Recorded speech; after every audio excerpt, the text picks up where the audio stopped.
Okay. All right, so like Dima said, I'm going to talk about homeostasis and how it relates to harmonic grammar.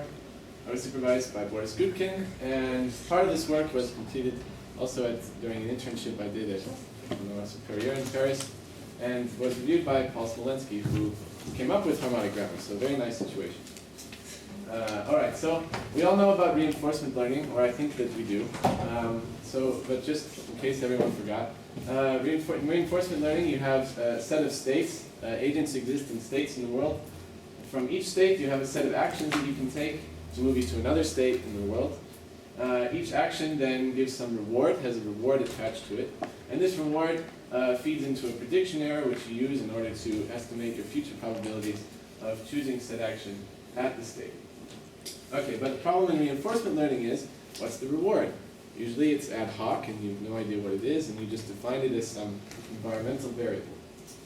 But interestingly, linguists also loved reinforcement learning for a long time, up until about the 1950s. So here's one from 1949 about phoneme selection, so how to choose speech sounds. And you can see that there are these absurdly detailed state spaces, and the rewards aren't listed here, but I mean these really incredibly complex reinforcement learning diagrams. However, that didn't work so well because in a very famous paper, Mr. Noam Chomsky pointed out that prediction of behavior of a complex organism requires knowledge of the internal structure of the organism, not just a definition of reward. So you have to pay attention to the actual structure of the organism in order to figure out what it's doing. So this leads to the question, what's the internal structure? Okay, so that's what's been occupying linguists for the last 60 years. And they've also found really elaborate diagrams, right? So here are two different, very different sentences, right? Even if the kids spoke loudly, their parents slept. And this morning, the kids who exhausted their parents slept. So even though we know that the last three words in each sentence are the same, we know instinctively that in the first sentence, it's the parents that are sleeping. And in the second sentence, it's the kids who are sleeping, which shows a hierarchical structural dependence, not just a linear order. So it can't be solved by a Markov process, and therefore can't be compatible with reinforcement learning. Now this is not just formally significant, it also turns out to be neurally significant, right?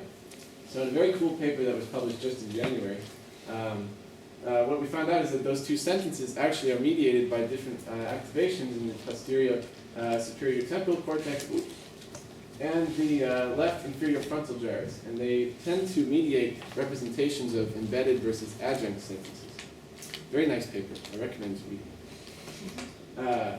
Okay, but also a problem. So we have a state, right? Okay, great. We have a state which is formally cool and which is also neurally significant, right? It's significant. Okay, but the problem is reinforcement learning comes back, because in 1997, Peter Schultz and his friends found that reinforcement learning is actually computed by a set of dopaminergic neurons in the ventral tegmental area.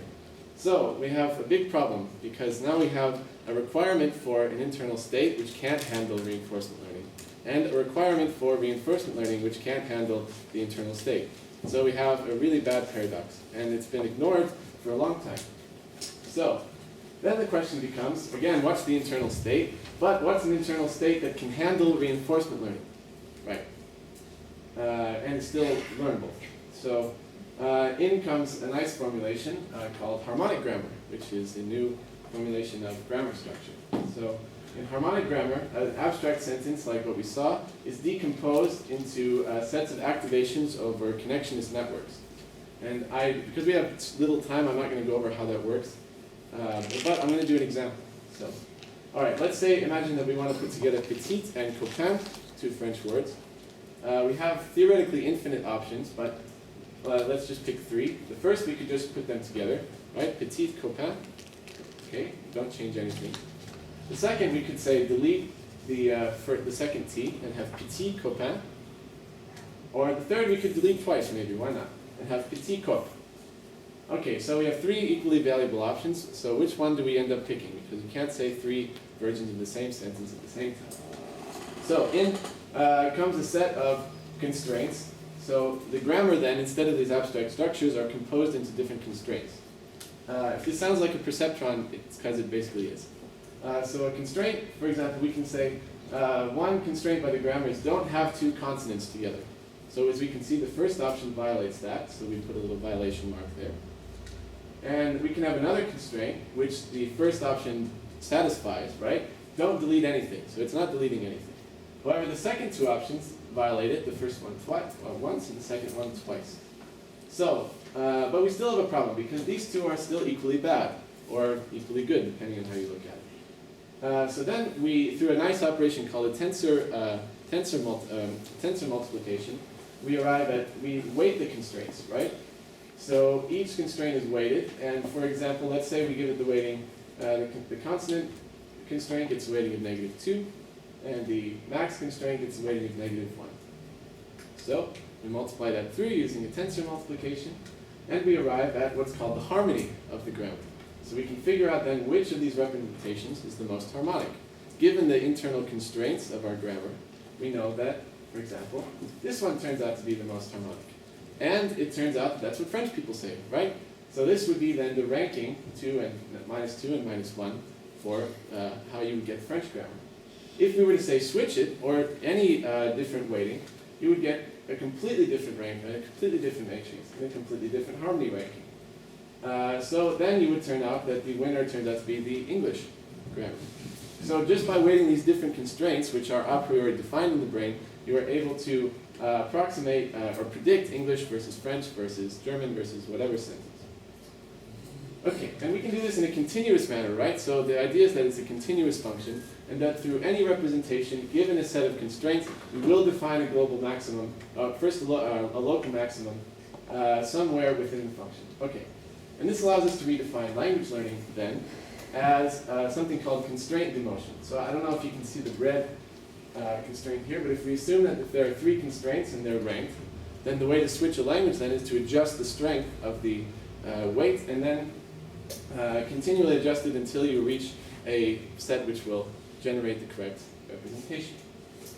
Okay, so in our example again, if I'm an English speaker and I say want to become a French speaker, I just have to demote this delete constraint that we had earlier, and so it's less than the other one, and that will turn me into a French speaker. Okay, so then but what does this have to do with reinforcement learning and homeostasis, right? So homeostasis says that some physiological variables have stable values, despite changes in their external input and output. So for example, this gorilla here, right, he really wants to balance and get to the other side, but he also wants to not fall down and not upset his vertical equilibrium. So he chooses actions which corrects that vertical equilibrium. And his actions, all this wild arm flailing, aren't to help him cross the bridge, it's to help maintain this internal sense of balance. So there are many more, like blood glucose, body temperature, body weight, body volume, alcohol, BAC count, etc., etc. So now I'm going to show that we can do the same thing for harmonic grammar. 2 minutes, great.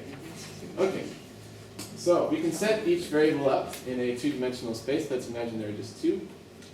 So, and then each point in the representation becomes a point in the space, right? We can define, as using Boris's methodology, a drive function over this space, which will define a local minimum. This local minimum then allows us to redefine reward as distances from one particular language to another particular language at any moment in time, so it becomes a dynamic equation. Then, because we have a redefined notion of reward as a homeostatic, as satisfying the distance between a homeostatic variable, we can then generate reinforcement learning as we did before, through generating prediction error, updating the values, and in a big circle on and on and on. So it should be obvious that this minimum looks exactly like the homeostatic maximum, i.e. that satisfying homeostasis maximizes the harmony function. So we'll show that now. Okay, so obviously any policy, right, that minimizes the sum of these constraint demotions we have to do is going to maximize the sum of your discounted harmonies. So at each moment in time you have a perfectly harmonic representation, and you're going to want to maximize that, which means minimizing how much effort you have to minimize it. So we can represent it as the sum of discounted harmonies, and we can show that they're equivalent. Okay, we can prove that here, right? So if while using a sample of Boris's. All right, but since we don't have so much time, we can skip it. Well, it's proven. Okay.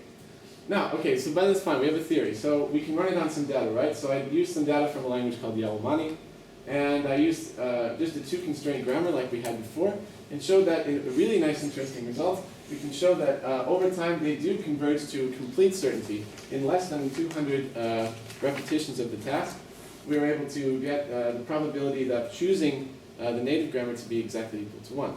And interestingly, it even reaches 0.9 in less than 40 attempts, which is really remarkable and something I didn't plan for. It's nice emergent behavior. And so I thought, okay, we have 2 grammars. What if I do more? What if I have 5 grammars, right?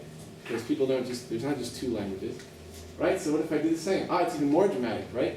So if we have 5 grammars, I put Yaomani, English, Japanese, Arabic, and Dutch, and I had the learner run and see which, given an initial constraint of Yaomani, which one we're able to do. Okay, so you can see the same, that every other grammar drops off, and the one emerges as a winner. Okay, so there's some future research, i.e.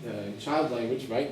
In child language, children are able to move around. We don't know which, children don't just stay static with the language. If you move a child from one country to another, you're going to pick up the language of that country in ways adults don't, without effort. And also, this would imply something like a moving homeostatic point, right? So that's something that I haven't taken into account. The second would be bilingualism, right? Where adults would have to have something like 2 homeostatic points, somewhere for a language like, say, Italian and English, which would represent you as a bilingual. And those are 2 things that I haven't really looked at yet, and I would like to in the future. And of course, continuous constraints. These are all discrete, so if I want to put in continuous constraints, they have to be different. All right, so take-home messages, right? Human languages require internal state representation and regulation. Maintaining language structure is homeostatically driven. Grammars can be modeled by constraints and deviations using harmonic grammar. And these foreign accents that everyone thinks they have and language borrowing are actually rational, rewarding behavior. Much to everyone's, so we can all relax about having a foreign accent. Okay, that's it. Thank you.